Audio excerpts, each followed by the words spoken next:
یہ کیا بکواس ہے؟ وہ یکدم مشتعل ہو کر اپنی جگہ سے کھڑے ہوئے تھے۔ یہ بکواس نہیں، میرا حق ہے مرشد سائیں۔ ہر میاں بیوی کو ایک ساتھ رہنے کا حق اللہ تعالیٰ نے خود دیا ہے، آپ بھلا کیسے روک سکتے ہیں؟ آپ بھی تو اپنی بیویوں کے ساتھ رہتے ہیں، ہم نے اگر یہ بات کر لی تو کیا برا ہے؟ ہر مرد اپنی بیوی کو، اپنی عزت کو اپنے پاس رکھنا چاہتا ہے، اور میں بھی یہی کہہ رہا ہوں کہ میری بیوی میرے گھر میں میرے ساتھ رہے گی اور کہیں نہیں جائے گی۔ ہارون اپنے فیصلے پر جم چکا تھا۔ سید سراج حسین کا غیظ و غضب سے برا حال ہونے لگا۔ ہم نے یہ شادی صرف ایک رسم کے تحت کی تھی، لیکن میں نے یہ شادی عمر بھر کا ساتھ نبھانے کے لیے کی تھی۔ میں آپ کی صاحبزادی بھتیجی کو شریف بیوی مان چکا ہوں۔ اس نے انہیں جیسے کچھ باور کرانا چاہا۔ ہارون گردیزی، تم نہیں جانتے کہ ہماری رسمیں ہمارے لیے کیا ہیں، وہ دانت پیس کر بولے تھے۔ میں اچھی طرح جانتا ہوں کہ آپ کی رسمیں آپ کے لیے کیا ہیں، جو صرف بیٹیوں سے شروع ہو کر بیٹیوں پر ہی ختم ہو جاتی ہیں۔ کبھی ان کو قاری کر دیا جاتا ہے، کبھی قرآن سے نکاح کر کے کونے میں ڈال دیا جاتا ہے، اور کبھی نام نہاد صدقے کا ڈھونگ رچا کر جیتے جاگتے مار دیا جاتا ہے۔ مجھے صرف اتنا بتا دیں مرشد سائیں کہ آپ کی نسل ایک لڑی میں کبھی کسی بیٹے کو قاری کیا گیا ہے؟ کبھی کسی بیٹے کا صدقہ دیا گیا ہے اس طرح؟ یہ سب رسمیں آپ کی خود ساختہ رسمیں ہیں، اور صرف دنیا کی نظر میں منفرد بننے کے لیے، اپنے مریدوں کو متاثر کرنے کے لیے۔ جبھی تو آپ جس بیٹی کو صدقے کے لیے شادی کرتے ہیں، اس کی شادی میں ہزاروں لوگوں کو انوائٹ کرتے ہیں، تاکہ لوگوں پر آپ کی دھاک بیٹھ جائے کہ آپ اپنے اصولوں کے بہت پکے ہیں، اور آپ کے اصولوں اور رسموں سے آپ پر بھلا کیا اثر پڑتا ہے؟ زندگی تو بیٹی کی تباہ ہو جاتی ہے نا؟ اور اس شخص کی ذہنی کیفیت کا اندازہ آپ کو بھلا کیسے ہو سکتا ہے، جو آپ کی بیٹیوں سے شادی کر کے عمر بھر ان کا نام بھی نہیں لے سکتا؟ حالانکہ جتنا حق اسے ہوتا ہے اتنا تو آپ کا بھی نہیں ہوتا، صرف وہ آپ کی بیٹی ہوتی ہے۔ اور ہاں، ایک بات اور کہنا چاہتا ہوں کہ آپ یہ رسم، یہ نکاح اپنے خاندان کے کسی مرد کے ساتھ کیوں نہیں کرتے؟ کیا اس میں اتنا حوصلہ نہیں ہوتا، یا پھر آپ کو اس پہ اعتماد نہیں ہوتا؟ ہارون بولنے پر آیا تو سبھی دیکھتے رہ گئے۔ زمان گردیزی کی بھی آنکھیں کھل گئی تھیں، اور سید سراج حسین کا تو بس نہیں چل رہا تھا کہ وہ کیا سے کیا کر ڈالیں۔ مرشد سائیں، پیر فقیر بننا تو بہت آسان ہے، مگر کسی کا مرشد بننا بہت مشکل ہوتا ہے۔ اپنی خوشی اور اپنے غم کے لیے تو انسان کچھ بھی کرنے کو تیار ہو جاتے ہیں، ان کے غموں کو اپنا ہتھیار نہیں بنانا چاہیے۔ میری بڑی اماں آپ لوگوں کے پاس ایک آس، ایک امید لے کر گئی تھی کہ آپ ان کے لیے اللہ سے دعا کریں گے، ان کی دعا کا وسیلہ بنیں گے، انہیں دعا دیں گے، مگر آپ لوگوں نے دعا کے بدلے پوری زندگی کی قیمت مانگ لی۔ آپ نے دعا کا سودا کیا، کیا کبھی دعا بھی بیچی جاتی ہے؟ انسان کا چڑھاوا، انسان کا صدقہ تو اللہ نے بھی نہیں لیا تھا، آپ کیسے لے سکتے ہیں؟ بے شک آپ سید زادے ہیں، میں آپ کا اور آپ کی آل اولاد کا دل کی گہرائیوں سے احترام کرتا ہوں، مگر آپ کے ظلم میں کسی بھی مروت اور لحاظ سے کام نہیں لوں گا۔ لہٰذا آپ سمجھ جائیں کہ شہر بانو میری بیوی ہے، اور وہ آپ کے ساتھ نہیں جائے گی، اور یہ میرا فیصلہ ہے۔ وہ بات کرتے ہوئے بولا تھا، اور سید سراج حسین نہ جانے کیا سوچتے ہوئے اپنی بیوی اور بیٹی کو ساتھ لے کر واپس چلے گئے تھے۔ شہر بانو روتی بلکتی رہ گئی تھی۔ ہارون گردیزی نے اسے اس کے اپنوں سے جدا کر ڈالا تھا۔ اس نے شادی کے دوسرے روز ہی شہر بانو کو باقی سب کے ساتھ حویلی بھیج دیا تھا، البتہ خود وہ شہر میں رک گیا تھا۔ اسے اپنا ایک بہت اہم کام نپٹانا تھا۔ حالانکہ رحمان گردیزی نے اسے بھی ساتھ چلنے کے لیے بہت اصرار کیا تھا، مگر وہ چاہتے ہوئے بھی گاؤں نہیں جا سکا تھا۔ بڑی اماں ابھی بھی ہارون سے ناراض تھیں، اور ان کی طبیعت بھی کچھ خراب تھی، لیکن شہر بانو کے ساتھ ان کا رویہ بہت اپنائیت بھرا تھا، بلکہ اندر سے وہ شہر بانو کے سامنے آ کر اپنے آپ کو شرمندہ محسوس کرتی تھی۔ وہ اپنے آپ کو مجرم گردانتی تھی، مگر وہ یہ نہیں سوچتی تھی کہ جوڑے آسمان پر بنتے ہیں۔ شاید یہ بھی اللہ کی طرف سے حکم ہی تھا کہ شہر بانو کی زندگی تباہ ہونے سے بچ گئی تھی۔ اور شہر بانو، اسے تو ایسی چپ لگی تھی کہ زہرا آپی اور چچی بیگم کے جانے کے بعد سے اب تک زبان سے ایک لفظ بھی نہیں کہا تھا۔ وہ جیسے گم سم ہو کر رہ گئی تھی۔ زینی آپا نے اسے چادر اڑائی اور ساری چیزیں سمیٹ کر اسے ساتھ چلنے کا کہا تھا۔ راستے کے دوران بھی زینی آپا نے اسے مخاطب کرنے کی کوشش کی، مگر اس نے پھر بھی کوئی جواب نہیں دیا تھا۔ وہ لوگ حویلی پہنچے تو رحمان گردیزی کی چھوٹی بیٹی ثانیہ، جو اپنے پیپر کی تیاری کی وجہ سے ان کی شادی میں نہیں جا سکی تھی، تمام ملازموں اور گاؤں کے چند عورتوں کے ہمراہ پھولوں سے بھری پلیٹیں لیے اپنی نئی نویلی بھابھی کا استقبال کرنے کے لیے تیار کھڑی تھی۔ ہائے بھابھی، کیسی ہیں آپ؟ شہر بانو گاڑی سے اتری تو سب نے پھولوں کی برسات کر ڈالی تھی۔ ثانیہ جلدی سے پھولوں کی پلیٹ زینی آپا کو تھما کر شہر بانو کے پاس آ کر بہت خوشی سے چہکی تھی، جیسے برسوں سے جان پہچان ہو۔ اب بھابھی نے کچھ کہا ہے یا نہیں، وہ کچھ بھی سوچے سمجھے بغیر اس کے گلے لگ گئی تھی۔ اسے تو یہی دیکھ کر بے پناہ خوشی ہو رہی تھی کہ اس کی بھابھی اتنی خوبصورت ہے۔ ہارون بھائی کی جوڑی بہت سجے گی۔ ثانیہ، اب بس کرو، شہر بانو اتنا سفر کر کے آئی ہے، تھکی ہوئی ہے، راستہ دو اسے۔ زینی آپا نے ثانیہ کو گھورا اور ایک ہاتھ سے اسے پیچھے ہٹایا تھا۔ آئیے بھابھی، اندر آئیے۔ وہ جلدی سے پیچھے ہٹ گئی تھی۔ رحمان گردیزی اس کی عجلت اور خوشی پر مسکراتے ہوئے آگے بڑھ گئے تھے۔ چلو نا بیٹا، رک کیوں گئی؟ زمان گردیزی اور ختیجہ بیگم نے اسے آگے بڑھنے کا کہا۔ وہ خاموشی سے کسی سوچ میں ڈوبی افسردہ سی اندر آ گئی تھی۔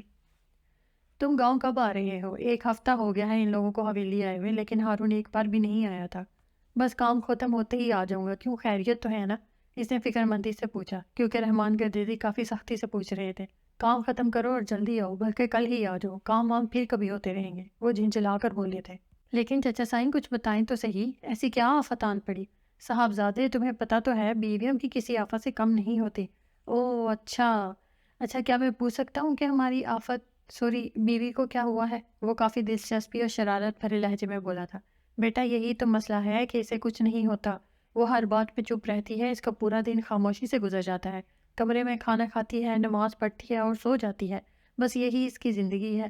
اور اماں صحیح سے دیکھ کر جلتی رہتی ہیں، ان کی طبیعت بھی مسلسل خراب ہے۔ رحمان گدیری اب کچھ متفکر سے بول رہے تھے۔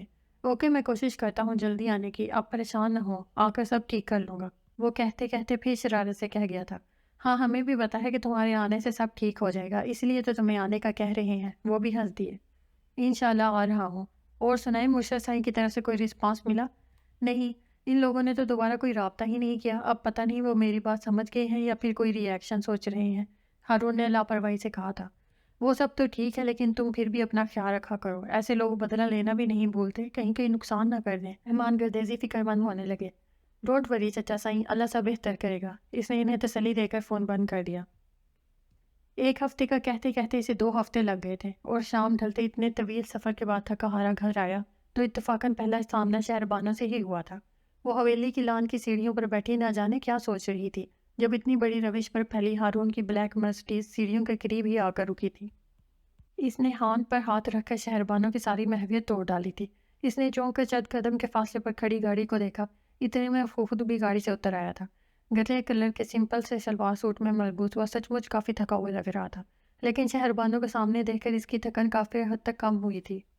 کیسی ہیں آپ؟ وہ قریب آ کر کچھ بولا ہی تھا کہ شہر بانو یکدم اٹھ کر اندر بھاگ گئی تھی، اور وہ دیکھتا رہ گیا۔ اسے اس استقبال کی امید تو بالکل بھی نہیں تھی، لیکن خیر۔ ہارون تم کب آئے؟ یہاں کیوں کھڑے ہو؟ طیبہ نہ جانے کس کام سے باہر نکلی تھی، ہارون کو دیکھ کر خوش ہو گئی۔ ابھی آیا ہوں طیبہ، آپ سنائیں کیسی ہیں؟ وہ سر جھٹک کر ان کے ساتھ اندر آ گیا۔ ہارون بھائی، ثانیہ اسے دیکھ کر یکدم صوفے سے اتری تھی، اس کا لہجہ خوشی سے بھر گیا تھا۔ کیسی ہو چھوٹی، کیا کر رہی ہو آج کل؟ ہارون اسے بازو کے گھیرے میں لے کر صوفے پر بیٹھ گیا تھا۔ سلام اما سائیں، ختیجہ بیگم کو دیکھ کر اسے ایک بار پھر صوفے سے اٹھنا پڑا تھا۔ جیتے رہو آباد رہو۔ وہ 2 ہفتے بعد بیٹے کی صورت دیکھ رہی تھی، لہذا ساری خفگی بھلا کر اس کے ماتھے پر پیار دیے بنا نہ رہ سکیں۔ بھائی اتنی دیر کیوں لگا دی؟ بھابھی تو ہم سے بات بھی نہیں کرتی، میں تو بلا بلا کر تھک جاتی ہوں، میں بہت مس کر رہی تھی آپ کو۔ ثانیہ نے اپنا قصہ شروع کر ڈالا اور وہ دلچسپی سے بیٹھ کر ہنستا رہا۔ اگر تم میں ذرا سی بھی عقل ہویا تو اپنے بھائی کو کمرے میں جانے دو، وہ تھکا ہوا آیا ہے، اس نے ابھی کپڑے بھی تبدیل کرنے ہوں گے۔ طیبہ دوبارہ ڈرائنگ روم میں آئی تو بیٹے کی اس حماقت پر اسے ڈانٹنے لگی۔ اوہ سوری بھائی، مجھے تو خیال ہی نہیں رہا کہ بھابھی آپ کا انتظار کر رہی ہوں گی، وہ شرمندہ ہونے لگی۔ ارے پاگل، ایسی کوئی بات نہیں، بیٹھو تم۔ نہیں، آپ پہلے کپڑے چینج کر لیں۔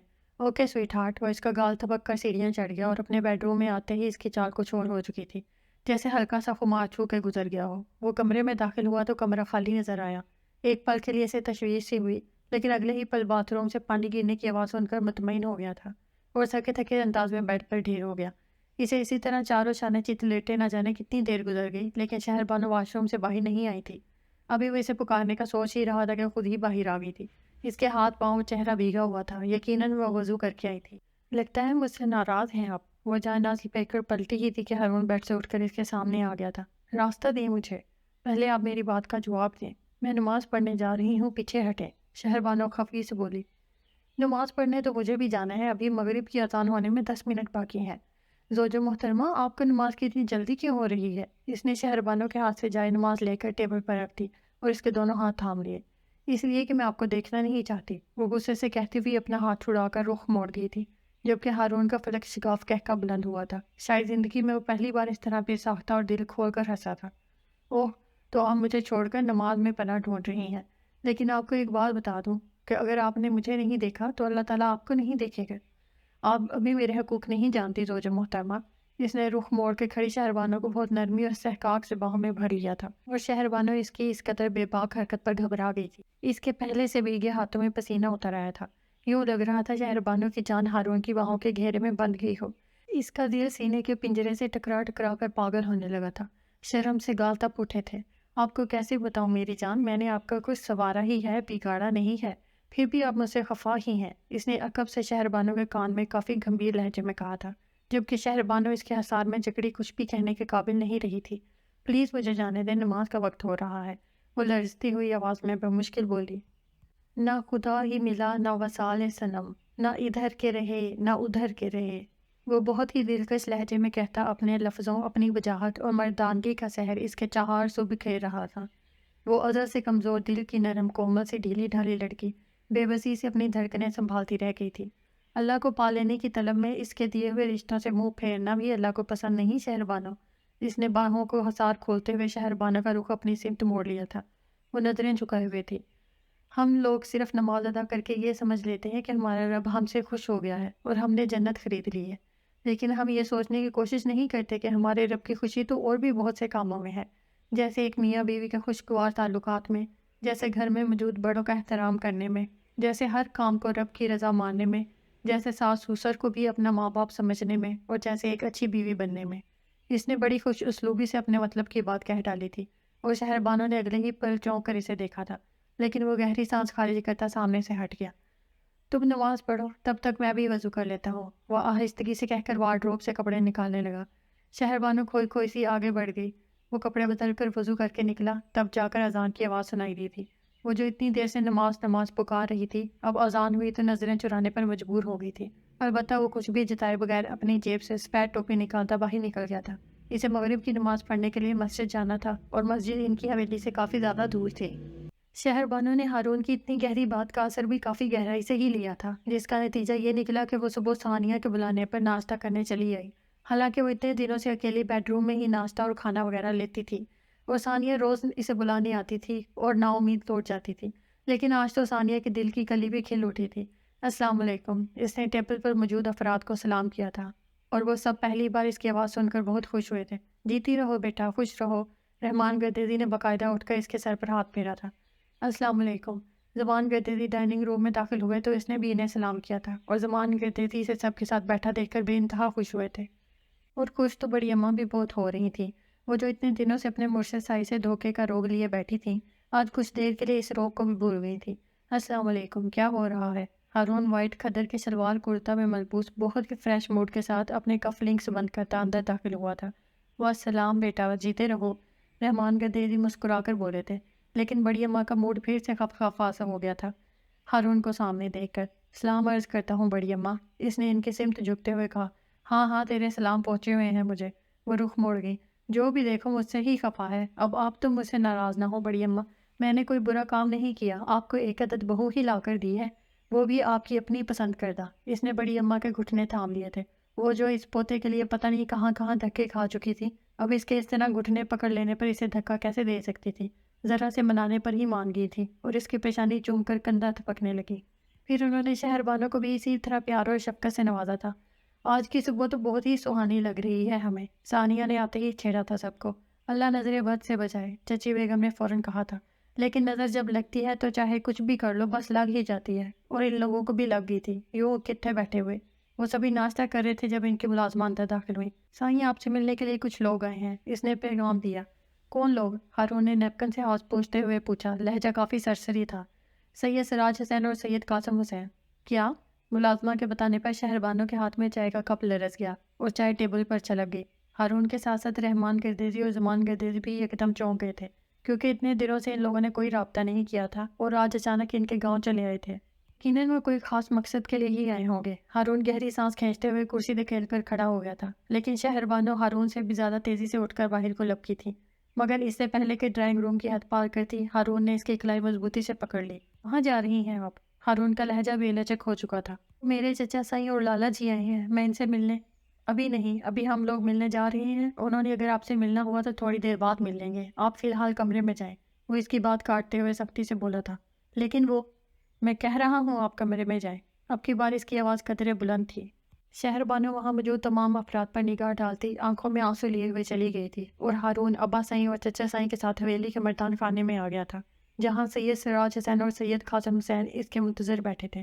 السلام علیکم مرشد سائیں، ہارون نے سلام میں پہل کی تھی۔ سید سراج حسین سے تو وہ لوگ واقف تھے، البتہ سید قاسم حسین سے پہلی مرتبہ ملاقات ہو رہی تھی، کیونکہ وہ تقریباً 6-7 روز قبل ہی انگلینڈ سے واپس آئے تھے، اور یہاں ہونے والے کارنامے کا انہیں بھی پتہ چلا تھا۔ وہ شہربانو کے سب سے بڑے بھائی تھے، جنہیں وہ لالا جی کہتی تھی۔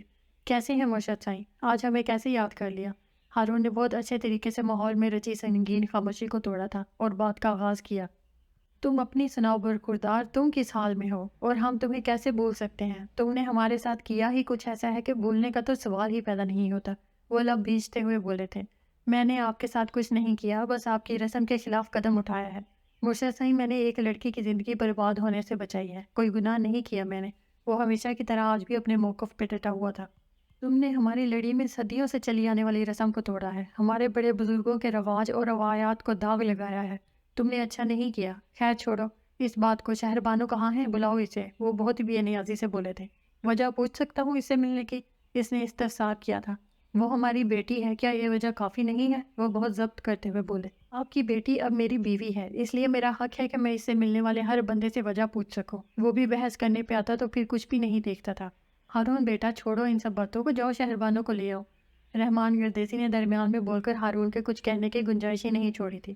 مجبوراً وہ اٹھ کر اپنے بیڈ روم میں آ گیا جہاں وہ اکیلی بیٹھی آنسو بہا رہی تھی۔ چلیے زوجہ محترمہ، آپ کی ملاقات آئی ہے۔ وہ اسے آنسو بہاتے دیکھ کر نہ جانے کیوں طنز کرنے سے باز نہیں آیا تھا۔ کون آیا ہے؟ وہ بے تابی سے استفسار کر رہی تھی۔ چل کر خود دیکھ لیجیے۔ وہ دروازے کا ہینڈل پکڑے کھڑا تھا۔ شہربانو جلدی سے چادر اوڑھ کر باہر نکل رہی تھی۔ رحمان گردیزی اور زمان گردیزی ان کو تنہائی فراہم کرنے کے لیے تھوڑی دیر کے لیے باہر نکل گئے تھے۔ البتہ ہارون اندر ہی صوفے پر براجمان تھا۔ شہربانو اپنے لالا جی اور چچا سائیں سے گلے مل کر خوب روئی تھی، یہاں تک کہ اس کی ہچکیاں بن گئی۔ صبر سے کام لو بیٹا، صبر سے، ہم تمہیں لینے کے لیے ہی آئے ہیں۔ انہوں نے اس کے سر پر ہاتھ رکھتے ہوئے اسے تسلی دی تھی، جبکہ ہارون نے بری طرح چونک کر ان کو دیکھا تھا۔ وہ جیسے کچھ سوچ کر آئے تھے وہاں۔ اتنے میں ہارون کا سیل فون بج اٹھا تھا۔ کال یقیناً خاصی اہم تھی، تبھی وہ اٹھ کر راہداری کی سمت چلا آیا۔ اب سید سراج حسین، سید قاسم حسین اور شہربانو کے علاوہ اور کوئی نہیں تھا۔ تقریباً 5 منٹ کال سننے اور 5 منٹ اپنا کوئی کام نپٹانے کے بعد دوبارہ اندر داخل ہوا تو وہ لوگ جانے کے لیے اٹھ کھڑے ہوئے تھے۔ شہربانو ہمارے ساتھ جا رہی ہے۔ کس سے پوچھ کر؟ اس کا انداز سرد تھا۔ اس کے اس انداز پر شہربانو اور سید قاسم نے ٹھٹک کر دیکھا تھا۔ ایک بیٹی کے باپ کی طبیعت خراب ہو اور وہ ہسپتال میں پڑا ہو، ہمارا خیال ہے کوئی بھی روکنے کا حق نہیں رکھے گا۔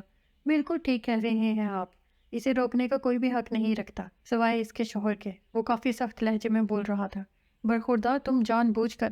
دیکھیے مرشد سائیں، آپ چاہے جو بھی جتن کر لیں، میں اپنی بیوی کو آپ کے ساتھ نہیں بھیج سکتا، چاہے اس کے والد محترم بیمار پڑ جائے یا چاہے پورا خاندان۔ ہم اسے لے کر جا رہے ہیں۔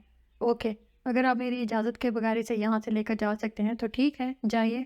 وہ ذرا سا پیچھے ہٹ گیا تھا، لیکن اس کے خاص ملازم کافی بھاری بھرکم اسلحہ لیے کھڑے تھے۔ وہ لوگ اس وقت نشانے کی ضد میں تھے۔ شہربانو کا رنگ فاق ہو گیا تھا۔ اللہ کے لیے ہارون، آپ کچھ خیال کریں۔ شہربانو پہلی بار اس سے مخاطب ہوئی تھی۔ وہ کسی اور موڈ میں ہوتا تو ضرور انجوائے کرتا، مگر اس دفعہ سرد مہری کے سوا اس کے پاس کچھ بھی نہیں تھا۔ پلیز ہارون، میرے بابا سائیں کی طبیعت خراب ہے، مجھے جانے دیں پلیز۔ وہ کوئی بدمزگی نہیں کروانا چاہتی تھی، جب ہی لجاجت سے کام لیا۔ آپ آج کی گئیں کبھی واپس نہیں آئیں گی شہربانو، لہٰذا بہتر یہی ہے کہ آپ کہیں نہ جائیں۔ وہ کسی طور ماننے والا نہیں تھا، یہاں تک کہ شہربانو نے ہاتھ بھی جوڑ دیے۔ ٹھیک ہے ہارون گردیزی، آپ نے جو چاہا وہ کیا، اب جو ہم چاہیں گے وہ ہوگا۔ چلیے چچا سائیں، چلتے ہیں اب۔ سید قاسم حسین پہلی بار بولے تھے اور فیصلہ کن بولے تھے۔ شہربانو کا ہاتھ چھوڑ کر انہیں چلنے کا کہا تھا اور وہ بھی خاموشی سے لب بھیج کر وہاں سے چل پڑے تھے۔ چچا سائیں، لالا جی، وہ پیچھے سے پکاری تھی، لیکن سید قاسم حسین نے اسے روک دیا تھا۔ خود تیزی سے باہر نکل گئے۔ ہارون نے اپنے آدمیوں کو جانے کا اشارہ کیا اور اس کی سمت پلٹا، مگر وہ لہرا کر فرش پر آ رہی تھی۔ اسے ان کے چلے جانے کا اتنا گہرا صدمہ ہوا تھا کہ وہ اپنے ہوش و حواس کھو بیٹھی تھی اور ہارون کچھ گھبرا سا گیا تھا۔ کمرے میں نائٹ بلب کی مدھم روشنی گنگنا رہی تھی اور گہرا سناٹا دم سادے کھڑا تھا۔ جب وہ مشکل اس کی آنکھ کھلی تھی، اس نے کچھ یاد آنے پر چونک کر گردن موڑی۔ ہارون چند انچ کے فاصلے پر لیٹا سو رہا تھا، لیکن اس کا ہاتھ شہربانو کے اوپر پورے استحقاق سے رکھا ہوا تھا۔ کوئی اور وقت ہوتا تو اس کے لمس اس کی اتنی قربت سے یکدم تڑپ کے اٹھ جاتی، لیکن آج کچھ ایسا تھا کہ وہ اس لمس کی وجہ سے نہیں، اپنے اندر امڑنے والی نفرت کی وجہ سے اٹھ بیٹھی تھی۔ اس کے اس طرح یکدم جھٹکے سے اٹھ جانے کی وجہ سے ہارون کی نیند بھی ٹوٹ گئی تھی۔ صبح وہ گہرے صدمے کی وجہ سے بلڈ پریشر لو ہو جانے کی بنا پر بے ہوش ہو گئی تھی اور ڈاکٹر نے اسے کے لیے ڈرپ کی تجویز کی تھی، اس لیے دوائی کے زیر اثر وہ رات گئے تھے غنودگی میں رہی تھی۔ آپ ٹھیک تو ہیں نا؟ ہارون نے کوہنی کے بل اٹھتے ہوئے اس کی کلائی چھو کر دیکھی۔ پلیز مجھے ہاتھ مت لگائیں، وہ ناگوار لہجے میں بولی تھی۔ کیوں ہاتھ نہ لگاؤ؟ یہی تو وقت ہوتا ہے آپ کو ہاتھ لگانے کا، اس نے معنی خیزی سے کہتے ہوئے شہربانو کو بازو سے پکڑ کر اپنی سمت جھکا لیا تھا۔ کمرے میں نیم تاریکی کی وجہ سے وہ ابھی تک اس کے چہرے کے تاثرات نہیں دیکھ پایا تھا، مگر مجھے آپ کا لمس اذیت دیتا ہے، برا لگتا ہے، نفرت ہوتی ہے مجھے آپ سے۔ آپ انسان نہیں، بہت بے رحم اور بے حس جانور ہیں۔ شہربانو؟ یکدم ہارون کا ہاتھ اٹھا تھا اور شہربانو کے چہرے پر نشان چھوڑ گیا تھا۔ کبھی کسی اور کی وجہ سے مجھ سے اونچی آواز میں بات کی تو مجھ سے برا کوئی نہیں ہوگا۔ ہاں، اگر تمہارے ساتھ کچھ ناانصافی یا کچھ برا کروں تو پھر چاہے کچھ بھی کر لینا، کچھ بھی۔ وہ لفظ چبا چبا کر کہتا بستر سے اٹھ گیا تھا۔ شہربانو روتی ہوئی دوبارہ تکیے پر گر گئی تھی، جبکہ ہارون دروازہ کھول کر ٹیرس پر چلا گیا تھا اور اس نے ساری رات ٹھنڈک میں ٹیرس پر کھڑے کھڑے گزار دی تھی۔ فجر کی اذان ہوئی تو وہ نماز پڑھنے کے لیے مسجد چلا گیا۔ وہ دوبارہ اس سے کوئی بات کیے بغیر شہر واپس چلا گیا تھا۔ اتنی جاگیر، اتنی جائیداد ہونے کے باوجود وہ اپنا بزنس کرتا تھا۔ اسی باپ دادا کی کمائی پر عمر بھر عیش کرنے کا کوئی شوق نہیں تھا۔ حالانکہ رحمان گردیزی اور زمان گردیزی سے منع کرتے تھے اور کاموں میں پڑنے کے بجائے وہ اپنی جاگیر سنبھال لے تو انہیں خوشی ہوگی، لیکن اسے جاگیرداری کے جھنجٹ میں پڑنا پسند نہیں تھا۔ اگرچہ وہ لوگ اصرار بھی کرتے رہتے تھے، وہ چاہتے تھے کہ ان کا اکلوتا لاڈلا سپوت ہر وقت حویلی نظر آتا رہے، مگر وہ جو پہلے 1 ہفتے 2 ہفتے بعد آ جاتا تھا، اب 2 ماہ گزر جانے کے بعد بھی حویلی آنے کا نام نہیں لے رہا تھا۔ شہربانو مسلسل 2 ماہ سے اپنے کمرے سے نہیں نکلی تھی۔ اس نے سب سے ترک تعلق کر رکھا تھا، یہاں تک کہ ثانی اور زینی آپی سے بھی بات نہیں کرتی تھی۔ حالانکہ زینی آپا 2 بار اپنے سسرال سے بطور خاص اس سے ملنے کے لیے آئی تھی، لیکن وہ تو جیسے گونگے کا گڑ کھا بیٹھی تھی۔ شہربانو، تم بتاتی کیوں نہیں ہو؟ بولو، کیا ہوا ہے؟ کوئی ناراضی ہوئی ہے تم دونوں میں؟ اس نے تم سے کچھ کہا ہے؟ اللہ کے لیے کچھ تو بتاؤ، ہم سے تو بات کرو۔ زینی آپا نے بلاخر اسے جھنجھوڑ ڈالا تھا۔ کیوں کروں میں آپ سے بات؟ کیا رشتہ ہے میرا اور آپ کا؟ کس حیثیت سے مجھ سے بات کرنا چاہتی ہیں؟ جس حوالے سے آپ مجھے دیکھ رہی ہیں، اس حوالے کو 2 ماہ سے میں نے تسلیم کرنا چھوڑ دیا ہے۔ آپ سب لوگ دھوکے باز، دوغلے اور انتہائی بے رحم لوگ ہیں۔ انسانیت ختم ہو چکی ہے آپ لوگوں سے۔ میں آپ سب کی شکل بھی دیکھنا نہیں چاہتی، چلی جائیں یہاں سے۔ آپ لوگوں کے ساتھ بیٹھنے اور بات کرنے سے بہتر ہے میں اکیلی خاموش کمرے میں بیٹھی رہوں۔ وہ یکدم پھٹ پڑی تھی اور اس کے اندر ابلنے والا زہر پوری شدت سے باہر آیا تھا۔ زینی آپا کتنے ہی لمحے ششدر سے بیٹھی رہ گئی تھی۔ اس کے الفاظ، اس کا لہجہ سن کر وہ بے یقین سی ہو رہی تھی۔ کیا یہ سب شہربانو نے ہی کہا ہے؟ وہ شہربانو جو ذرا سا اونچا بولتے ہوئے بھی 100 بار سوچتی تھی، جس کا لہجہ اتنا ہی ملائم ہوتا تھا کہ ہر بات میٹھی لگتی تھی۔ لیکن شہربانو، اس کی کوئی وجہ بھی تو ہوگی نا، آخر ہوا کیا ہے؟ زینی آپا نے اپنے آپ کو سنبھالتے ہوئے دوبارہ سے سلسلہ کلام جوڑا تھا۔ جب آپ کا بھائی میرے گھر والوں کے ساتھ ایسا سلوک کر سکتا ہے، میرے بابا کی طبیعت کا خراب سن کر بھی اس پر کوئی اثر نہیں ہو سکتا، میرے رشتوں کی عزت نہیں کرتا، میرے بڑے بزرگوں کی رسم و روایات توڑ سکتا ہے، تو میں بھی ایسا کر سکتی ہوں۔ میں بھی اس کے رشتے ناطے نبھانے کی پابند نہیں ہوں۔ وہ چٹک گئی تھی اور زینی آپا کو سارا معاملہ سمجھ میں آ گیا تھا کہ وہ کس وجہ سے ایسی ہو رہی ہے۔ شہربانو، وہ بھی تمہارا بھلا ہی چاہتا ہے، تمہاری زندگی کو بے رنگ ہونے سے بچا رہا ہے، بلکہ تمہیں نہیں، تمہاری آئندہ نسل میں پیدا ہونے والی بیٹیوں کو بھی بچانے کی کوشش کر رہا ہے۔ آج اگر تم اس رسم کی بھیٹ چڑھ جاتی تو کل تمہارے بڑے بھائی کی بیٹی کو بھی اسی رسم کے نام پر قربان کیا جا سکتا۔ کیا تم چاہو گی کہ تمہاری بھتیجی کے ساتھ ایسا کچھ ہو؟ زینی آپا نے اسے آئندہ کا منظر دکھانے کی کوشش کی تھی۔ وہ اپنی بھتیجی کا سن کر چونک گئی تھی۔ تم اپنے بارے میں نہ سوچو، مگر ایک بار آنے والی نسل کی بیٹیوں کا سوچو، ان کا کیا حال ہوگا۔ اور پھر یہ بھی سوچنا کہ ہارون کس حد تک غلط ہے۔ وہ اس کے کندھے پر ہاتھ رکھ کر چلی گئی اور شہربانو حقیقتاً ٹھٹک کر رہ گئی تھی۔ اپنے سے آگے تو اس نے سوچا ہی نہیں تھا کہ اس کی بھتیجی بھی۔ چند دنوں سے اس کی طبیعت کچھ بوجھل بوجھل سی ہو رہی تھی، لیکن نہ تو وہ کمرے سے باہر نکلی اور نہ ہی کسی اور کو طبیعت کی خرابی کا بتایا تھا۔ اس لیے دن گزرتے رہے اور اس کی صحت گرتی رہی۔ اسے اپنی کمزوری اور نکاہت کا احساس تو تھا، مگر اپنا خیال رکھنے کا احساس نہیں تھا۔ اسے بس اپنا سے جدائی اور رسم و روایات کے ٹوٹنے کا غم کھایا جا رہا تھا۔ وہ دن بھر بس یہی سوچتی رہتی تھی۔ اب تو دماغ بھی چکرانے لگا تھا۔ پہلے اس کی یہ حالت گھر والوں نے نوٹ کی تھی اور آج تو ہارون بھی اسے دیکھ کر ٹھٹک گیا تھا۔ ظہر کا وقت تھا جب وہ شہر سے گاؤں آیا تھا۔ پہلی ملاقات چچا سائی اور ابا سائی سے ہوئی تھی۔ وہ لوگ کسی پنچایت سے واپس آئے تھے۔ ان سے مل کر وہ بڑی اماں کو سلام کرتا اپنے کمرے میں آ گیا تھا۔ شہربانو بیٹھ کر آنکھ سے ٹیک لگائے بیٹھی کسی غیر مرئی نقطے کو گھورتی ہوئی گہری سوچ میں گم تھی۔ دروازہ کھلنے کی آہٹ پر بھی اس کی سوچ کا تسلسل نہیں ٹوٹا تھا۔ ہارون اسے حال میں دیکھ کر چونک کر ہی تو رہ گیا تھا، کیونکہ وہ اسے اچھے بھلے حال میں چھوڑ کر گیا تھا۔ اس کی صحت بھی ٹھیک ٹھاک تھی، لیکن اب تو وہ کافی بیمار نظر آ رہی تھی۔ السلام علیکم، اس نے اپنے اور شہربانو کے درمیان موجود خفگی اور غصے کی دیوار کے باوجود سلام کرتے ہوئے اسے مخاطب کیا تھا۔ شہربانو نے یکدم چونکتے ہوئے سر اٹھا کر اس کی سمت دیکھا تھا۔ کیسی ہیں آپ؟ اس کی طرف سے سلام کا جواب نہ پا کر اس نے دوسرا سوال کر ڈالا، مگر یہاں تو دوسرے سوال کا جواب بھی ندارت۔ ہارون بیڈ کی پانتی والی سائڈ سے گھوم کر اس کی سائڈ میں آیا اور اس کے قریب ہی بیٹھ گیا۔ لگتا ہے آپ کی طبیعت خراب رہی ہے، آپ کی صحت بہت ڈاؤن لگ رہی ہے۔ اس نے بہت ہی نارمل سے انداز میں فوراً ہی اپنی تشویش کا اظہار کیا تھا۔ میری صحت ڈاؤن ہونے سے کیا فرق پڑتا ہے، زندہ تو ہوں، وہ تلخی سے کہتے ہوئے بیڈ سے اٹھنے لگی کہ ہارون نے اس کا ہاتھ سختی سے تھام لیا تھا۔ شہربانو، آپ کی اس بدگمانی اور خفگی کی وجہ سے میں اتنے دیر حویلی نہیں آیا۔ مجھے پتا ہے کہ آپ کو مجھ سے چڑ ہوگی، مجھ پہ بار بار غصہ آئے گا جس کی وجہ سے میرا موڈ بھی آف ہوگا، تو اس سے بہتر تھا کہ ہم لوگ سامنا ہی نہ کریں ایک دوسرے کا۔ لیکن ایک انسان اپنے گھر سے کتنی دیر تک دور رہ سکتا ہے؟ میں بھی آج چلا آیا، آپ کی خفگی اور بدگمانی مٹانے کے ارادے سے۔ وہ اس کا ہاتھ نرمی سے دبا رہا تھا۔ وہ بدگمانی مٹانے کے ارادے سے؟ جس طرح آپ اپنے گھر سے دور نہیں رہ سکتے، اس طرح میں بھی نہیں رہ سکتی۔ میرا بھی دل چاہتا ہے اپنوں سے ملنے کو، اپنے گھر جانے کو، سب کو دیکھنے کے لیے میں تڑپتی ہوں۔ وہ تو بے لہجے میں چیخ کر کہتی اپنا ہاتھ چھڑانے لگی۔ میں آپ کو اپنوں سے ملنے سے کبھی نہ روکتا اگر ان کے عزائم اچھے ہوتے۔ اگر وہ آپ کو دوبارہ میرے پاس آنے دیتے، میں آپ کا جانا تھوڑی دیر کے لیے تو افورڈ کر سکتا ہوں، مگر ہمیشہ کے لیے نہیں، اس نے نفی میں گردن ہلاتے ہوئے کہا۔ مگر میں آپ کے ساتھ نہیں رہنا چاہتی، مگر میں آپ کے ساتھ رہنا چاہتا ہوں۔ وہ اس کے ہاتھ کو نرمی سے قریب کرتے ہوئے ہاتھ کے پشت پر بوسہ دے چکا تھا۔ شہر بانو گنگ سی ہو گئی۔ اس کے ہونٹوں کا لمس جسم میں سنسنی سی بھر گیا تھا۔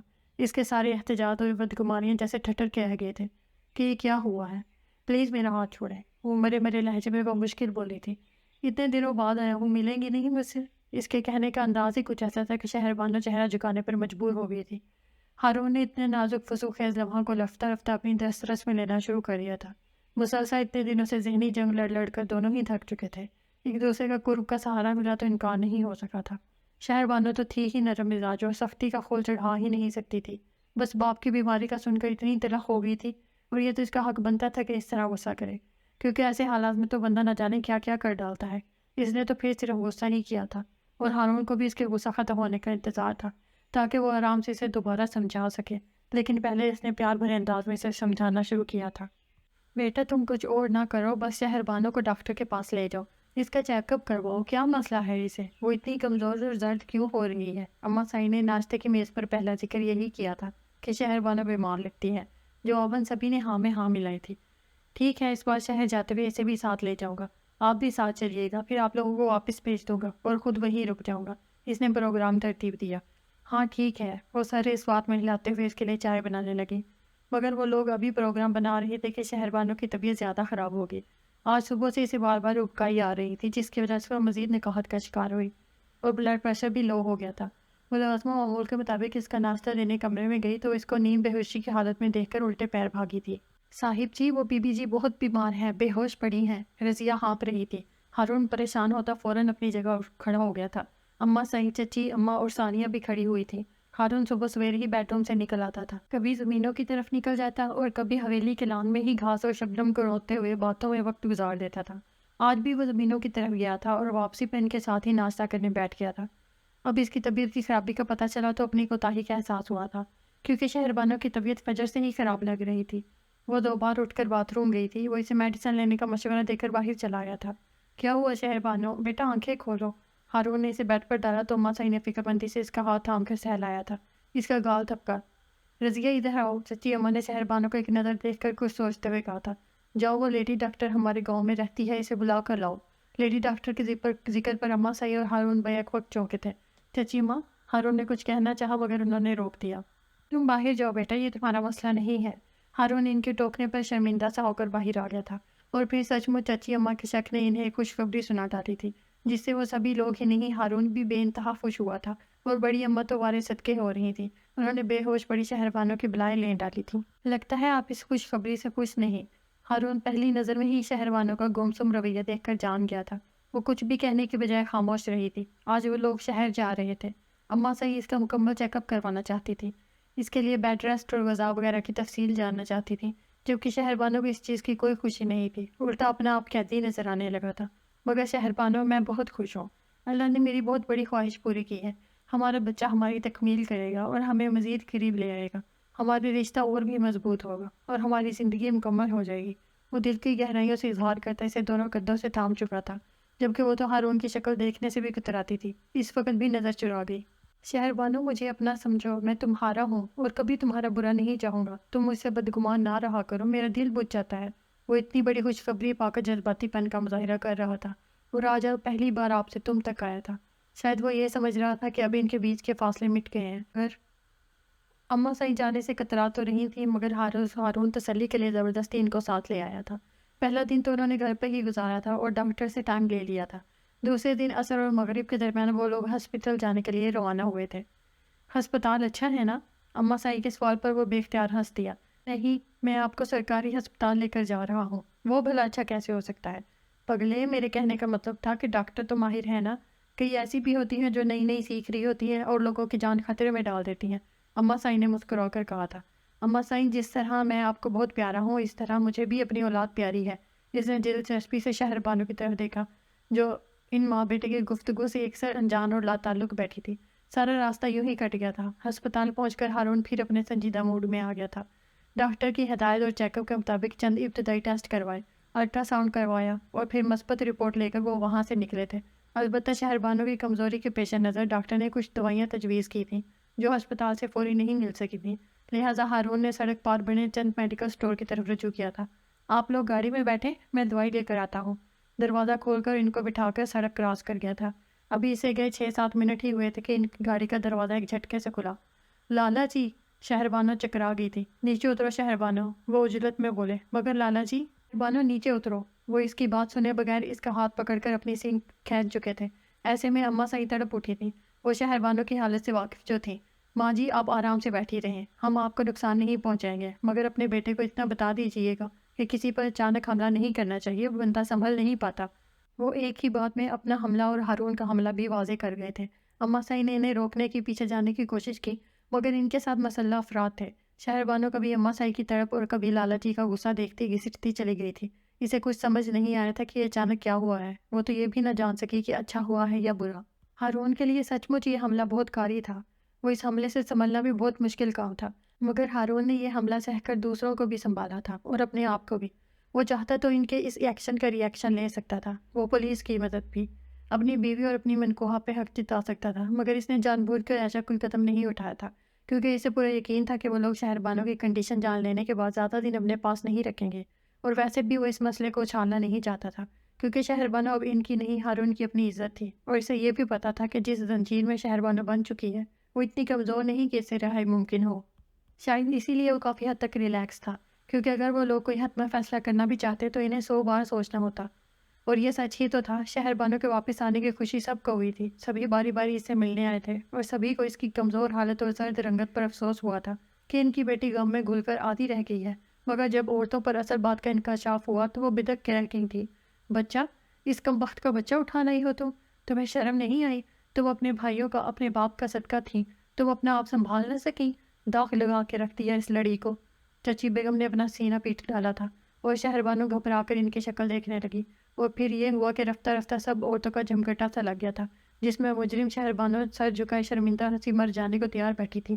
کاش تم مر جاؤ ہارون کرتیزی، تم نے مجھے میرے اپنوں کی نظروں میں گرا دیا ہے، میں مجرم بن گئی ہوں۔ اس نے دل ہی دل میں ہارون کو برا بھلا کہتے ہوئے اپنے آنسوؤں کو روکنے کی کوشش کی، مگر دل اتنا بھر آیا تھا کہ آنسوؤں کو رکنے کے لیے جگہ نہ ملی تھی اور وہ چھلک آئے تھے۔ امی، کیا ضروری ہے کہ آپ ہر کام میں مداخلت کریں؟ اس میں شہر بانو کا کیا قصور ہے؟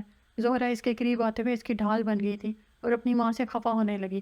ارے قصور کیوں نہیں؟ یہ اسے منع بھی تو، پلیز امی، اللہ کے لیے کچھ تو خیال کریں، یہاں گواری غیر شادی شدہ لڑکیاں بھی ہیں۔ اس نے سب کی سمت اشارہ کیا تھا جو شہر بانو کا تماشا دیکھنے کے لیے دلچسپی سے کھڑی تھی۔ ٹھیک ہے بی بی، میں کچھ نہیں کہتی، مرد لوگ خود کہہ لیں گے، وہ تنفر سے کہتی ہوئی کھڑی ہو گئی۔ مرد لوگ کیا کہیں گے؟ یہ اس کی بیوی بن کے گئی تھی، بہن نہیں، اور بیوی پہ وہ ہر حق جتا سکتا ہے۔ ایک چھت تلے رہتے ہوئے وہ اتنا بھی مولوی یا پرہیزگار نہیں تھا کہ اسے ہاتھ بھی نہ لگاتا، اور عورت کہاں اور کب تک بھاگ سکتی ہے مرد سے؟ زہرا نے لڑکیوں کے جاتے ہی اپنی ماں کو صاف صاف سنائی تھی۔ شہر بانو اور ماں جی تو زہرا کی مشکور ہو گئی تھی، لیکن زہرا بے شک زبان کی تلخ و تیز تھی، مگر دل کی کھری تھی۔ وہ پہلے بھی شہر بانو کا بھلا ہی چاہتی تھی، اور اب بھی وہ اسی کے حق میں بول رہی تھی۔ وہ اسے ساتھ لے کر اندر کمرے میں چلی گئی، جبکہ پیچھے سرگوشیاں اور باتیں شروع ہو گئی تھی۔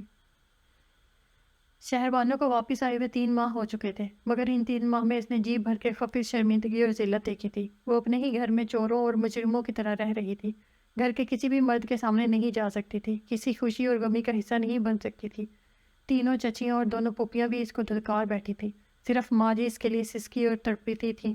انہیں پتا تھا کہ وہ کس حالت میں ہے، مگر پھر بھی پریشان اور فکر مند رہتی ہے، جس کی وجہ سے اس کی صحت بہت ہی خراب رہنے لگی تھی۔ وہ اسے بہت سمجھاتی تھی، تسلی دیتی تھی، مگر اسے یوں سب کی نظروں سے گر کر جینا بہت محال لگنے لگا تھا۔ وہ اپنے لیے بد دعائیں مانگتی تھی اور ماں جی کا کلیجہ کانپ جاتا تھا۔ اسی پریشانی اور ٹینشن میں سارے دن گزر گئے، اور شہر بانو کے ہاں بہت ہی پیارا سا بیٹا پیدا ہوا، جس کی پیدائش کی خبر سن کر سب حویلی والوں کو سانپ سونگھ گیا تھا۔ مبارک ہو شہر بانو، تمہارا بیٹا بہت ہی پیارا ہے، اپنے ماں باپ پہ گیا ہے۔ زہرا نے کھلے دل سے سراہا اور نومولود بچے کو اٹھا کر پیار بھی کیا تھا۔ شہربانو بے ساختہ رو پڑی تھی۔ اتنے بھرے پڑے خاندان میں سے اس کی سماعتوں کو صرف ایک مبارک سننے کو ملی تھی۔ کہتے ہیں بیٹے باپ کا عکس ہوتے ہیں اور بیٹیاں ماں کا۔ یہ بھی اپنے باپ کا عکس ہی لگ رہا ہے۔ زہرا بچے کو بغور دیکھ کر مسکرائی تھی اور پھر شہربانو کی گود میں ڈال دیا تھا، اور بچے کے معصوم چہرے پر جیسے ہی شہربانو کی نظر پڑی اس کے آنسوؤں میں شدت آ گئی تھی۔ اسے پہلا خیال یہی آیا تھا کہ اگر یہی بچہ ہارون گردیزی کی حویلی میں پیدا ہوتا تو کئی دن تک پورے گاؤں میں جشن منایا جاتا، صدقے دیے جاتے، نظر اتاری جاتی، لیکن یہاں اس کی پیدائش کی خبر سن کر ہر ماتھے پر سلوٹ اور ہر چیز پر ناگواری کے سوا کچھ نظر نہیں آیا تھا سوائے ماں جی اور زہرا کے۔ شہربانو پاگل ہو گئی ہو کیا؟ زہرا نے اس کا کندھا ہلایا تھا۔ شہربانو کے آنسو بچے کے نرم و ملائم چہرے پر تواتر سے گر رہے تھے اور اس نے کسمسانا شروع کر دیا تھا۔ کاش ہارون گردیزی نے ہمیں دھوکہ نہ دیا ہوتا، اور اگر دے ہی دیا تھا تو پھر میں یہاں دوبارہ واپس نہ آئی ہوتی۔ زہرا آپی، مجھ سے یہ سب برداشت نہیں ہو رہا، سب مجھے قصوروار سمجھتے ہیں۔ کیا میں نے کہا تھا کہ وہ میرے ساتھ ایسا کچھ کرے؟ پہلے سب کی ناگواری میرے لیے تھی اور اب میرے بچے کے لیے ہوگی۔ میں کیا کروں، کہاں جاؤں؟ وہ پھر سے بلک اٹھی تھی۔ اس کے پاس واپس چلی جاؤ، زہرا نے سیدھا سیدھا حل بتایا۔ کیا؟ وہ بتک گئی۔ ہاں شہربانو، اب اگر تم مر بھی جاؤ تو تمہیں وہ پہلے جیسا مقام حاصل نہیں ہو سکتا۔ قاسم لالا تمہیں تمہاری چاہت یا اپنائیت میں واپس نہیں لائے، بلکہ ہارون گردیزی کی ضد اور انتقام میں واپس لے کر آئے ہیں تاکہ اسے شکست دے سکے۔ لیکن شہربانو، جو شخص ساری زندگی تمہیں جانتا تک نہیں تھا، تمہارا نام بھی پتہ نہیں تھا، پھر بھی وہ تمہارے بھلے کے لیے تمہاری زندگی کو ایک فضول رسم سے بچانے کے لیے سب کے سامنے ڈٹ گیا تھا اور اپنے فیصلے پہ قائم بھی رہا۔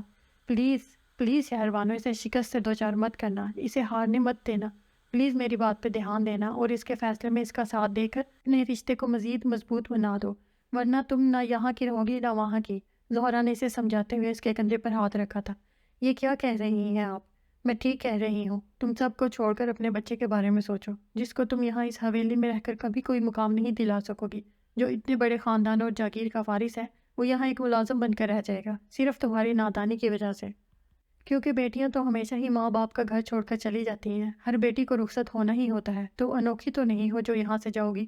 ہر بیٹی پر فرض ہوتا ہے کہ وہ ماں باپ کا کہا مانے اور ان کی عزت کی لاج رکھے۔ تم نے یہ سب کیا، ان کے کہنے پر ہارون گردیزی سے شادی کی اور ان کی لاج رکھی۔ اب یہ ہارون گردیزی کا مسئلہ تھا کہ اس نے تمہارے ساتھ کیا کیا۔ تم اس کی بیوی ہو اور بیوی ہونے کے ناطے تم پر فرض ہے کہ تم اس کا کہا مانو اور اس کا ساتھ دو۔ اب تم پہ زیادہ حق تمہارے ماں باپ کا نہیں، تمہارے شوہر کا ہے، اور تمہارا شوہر غلط بھی نہیں ہے۔ اس نے اگر ہماری اس صدقہ رسم کو توڑا ہے تو اچھا کیا ہے، کیونکہ اس رسم کا ذکر ہم نے قرآن پاک میں نہ پڑھا ہے اور نہ ہی حدیث وغیرہ میں۔ یہ سراسر خود ساختہ رسم ہے جو ہم لڑکیوں کو زندہ دفن کرنے کے لیے بنائی گئی ہے، جس نے پھوپھی فاطمہ کو نگل لیا، جس سے تم بچ گئی ہو، اور جو قاسم لالا کی بیٹی زرینہ کو نگلنے کے لیے تیار کھڑی ہے۔ شہربانو، اپنے اور اپنے بچے کے بارے میں نہ صحیح مگر ایک بار 10 سالہ زرینہ کے بارے میں ضرور سوچنا، جو آئندہ اس رسم کی بھیٹ چڑھنے والی ہے۔ اور ہاں، یہ سب میں تمہیں اس لیے بتا رہی ہوں کہ قاسم لالا کے کہنے پر میرے ابا سائیں سید سراج حسین چند دنوں تک ہارون گردیزی سے تمہاری طلاق کی بات کرنے جا رہے ہیں۔ اب یہ فیصلہ تم پر ہے کہ تم نے طلاق لینی ہے یا اس کے ساتھ اس کی سہاگن بن کے رہنا ہے، اور یہ کبھی مت بولنا کہ میں اور طیمہ تمہارے ساتھ ہیں۔ زہرا صاف صاف لفظوں میں سب کچھ کہہ کر اسے بیچ مجدار چھوڑ کر چلی گئی تھی۔ شہربانو سوچ کے سمندر میں اکیلی ڈوب رہی تھی، اور اس سمندر میں ایک ہی جزیرہ تھا، ہارون گردیزی، جو اسے پناہ دے سکتا تھا کھلے دل سے، اور اس سمندر میں ایک ہی بھنور تھا، طلاق، جس میں ڈوب کر وہ اور بھی بیٹیوں کو ڈبو سکتی تھی۔ سید معراج حسین بیٹی کی طلاق کے حق میں نہیں تھے۔ انہوں نے سید سراج حسین اور سید قاسم حسین کا فیصلہ سنا تو انہیں روکنے کی کوشش کی تھی، لیکن وہ قائل نہیں ہوئے تھے، حالانکہ انہوں نے بہت کوشش کی تھی۔ جو بات جہاں ہے اسے وہاں ہی رہنے دو۔ قاسم حسین، ہماری لڑی میں طلاق کو بہت برا سمجھا جاتا ہے، اور یہ برا عمل شہربانوں کے پلو سے مت باندھو۔ وہ تھکے تھکے سے بولے تھے۔ ہماری لڑی میں تو صدقہ کی رسم ٹوٹنے کو بھی برا سمجھا جاتا ہے ابا سائیں، لیکن قاسم حسین بہتر ہے کہ اس معاملے کو دبا رہنے دو۔ کیوں چھیڑ رہے ہو دوبارہ سے؟ اس لیے چھیڑ رہا ہوں کہ ہارون گردیزی بہت سکون کی زندگی جی رہا ہے، وہ ابھی بھی شہربانوں کو اپنا حق سمجھے بیٹھا ہے، لیکن میں اس کا ہر حق ختم کر دینا چاہتا ہوں، ہمیشہ کے لیے۔ قاسم حسین کا لہجہ بے حد سخت تھا۔ شہربانوں سے پوچھا ہے تم نے وہ کیا چاہتی ہے؟ سید معراج حسین بہت سمجھدار آدمی تھے، انہیں پتا تھا کہ شہربانو اب اکیلی نہیں ہے، اس کا بیٹا بھی ہے، وہ خود اس سے نفرت کرتی ہے، وہ بھی اس کے ساتھ رہنا نہیں چاہتی، اور اگر ایسا کرے گی تو ہمارے لیے ہمیشہ مر جائے گی۔ سید قاسم حسین غصے سے لال ہو رہے تھے، اور سید معراج حسین چپ سے ہو گئے، اور پھر سید قاسم حسین کے کہنے پر سید سراج حسین نے ہارون گردیزی کے ساتھ ایک میٹنگ طے کی اور مقررہ وقت پر اس کے شہر والے گھر پر چلے آئے تھے۔ طلاق کا لفظ ابھی بھی ہارون کے دماغ کو چبھن دے رہا تھا، جب سے سید سراج حسین گئے تھے وہ مسلسل اسی لفظ کے متعلق سوچ رہا تھا، اور ساتھ ساتھ یہ بھی خدشہ پل رہا تھا کہ اگر شہربانو نے کہہ دیا کہ وہ میرے ساتھ نہیں رہنا چاہتی تو پھر میں اسے کیسے کنونس کروں گا، اور میرے بیٹے کا کیا ہوگا؟ وہ ساری زندگی یا تو ماں کے پاس رہے گا یا پھر باپ کے پاس۔ اف خدایا، اپنا کرم کرنا مجھ پر۔ وہ راکنگ چیئر پر جھولتے ہوئے اپنے دونوں ہاتھوں میں اپنا سر تھاپ چکا تھا۔ اسے صبح حویلی جانا تھا شہربانو سے ملنے، اور ابھی تک سمجھ نہیں آیا تھا کہ اس مسئلے کا اصل حل کیا ہوگا۔ شہربانو کو یہاں سے گئے ہوئے 7 ماہ ہو چکے تھے، اور اب تو اس کا بیٹا تقریباً 2 ماہ کا ہونے والا تھا، اور ہارون نے ابھی تک نہ شہربانو کو ممتا بھرے انداز میں دیکھا تھا اور نہ ہی بیٹے کی شکل دیکھ کر دل سیراب کیا تھا، بلکہ ایسا دل سیراب کرنے کے لیے تو ہارون گردیزی کے گھر والے بھی ترستے تھے۔ رحمان گردیزی، زمان گردیزی اور بڑی اماں تو بات بات پر اپنے پوتے کا ذکر کرتے تھے جو انہیں چاہ کر بھی نہیں مل رہا تھا، اور یہی بات ہارون کو ڈسٹرب کیے ہوئی تھی۔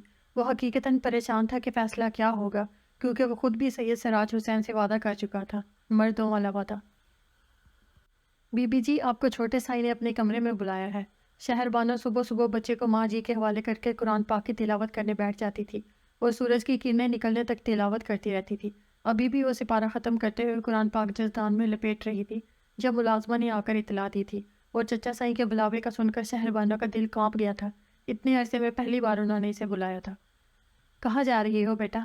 وہ ماں جی چچا سائی نے بلایا ہے۔ شہربانو جاتے جاتے ٹھہر گئی تھی۔ خیریت تو ہے؟ پتہ نہیں ماں جی، میں بات سن کر آتی ہوں، آپ عثمان کا خیال رکھیے گا۔ وہ کہہ کر چلی گئی تھی، لیکن ماں جی کے ماتھے پر تفکر کی لکیریں بن گئی تھیں۔ میں اندر آ سکتی ہوں چچا سائی؟ اس نے دستک دے کر پوچھا تھا۔ آ جاؤ شہربانو، بیٹھو یہاں۔ انہوں نے سامنے صوفے کی سمت اشارہ کیا تھا۔ جی، آپ نے بلایا تھا مجھے؟ اس نے سر جھکاتے ہوئے بمشکل پوچھا تھا۔ ہاں، تمہیں یہ بتانے کے لیے بلایا تھا کہ آج دوپہر کو ہارون گردیزی یہاں حویلی آ رہا ہے تم سے ملنے، اور شاید کوئی بات کرنے۔ لیکن بیٹا، ہم نے تم سے صرف اتنا کہنا ہے کہ ہم نے تمہاری طلاق کا مطالبہ کیا ہے اس سے، اور اب تم نے ہماری ہاں میں ہی ہاں ملا کر ہمارے فیصلے اور مطالبے کی تصدیق کرنی ہے۔